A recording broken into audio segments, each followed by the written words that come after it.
It's a happy day, it's a happy night. Welcome to my channel, please subscribe. Tayo po ay magluluto ng miswa. Ang sahog po ay crabs na matataba at patola. Ito po yung ating miswa. Kaya lutuin na po natin ang ating miswa with crabs and patola. Lagay na po natin itong ating crabs na matataba. Kasing tataba ko po. Ang tataba. Marunong din kaya magsayo itong mga crabs na ito.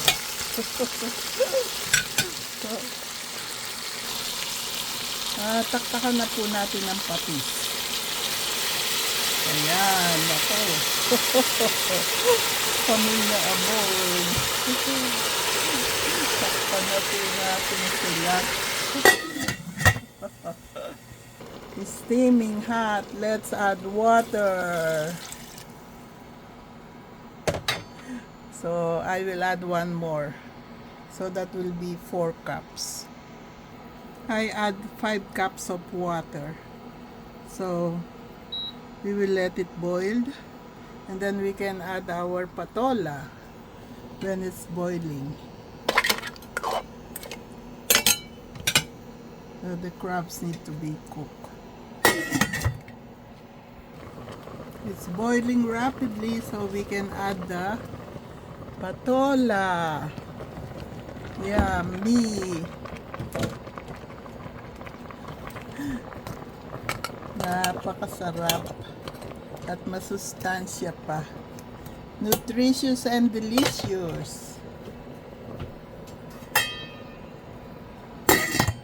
Cover it. Now that the patola is tender, we will add the miswa. I just need to be shred.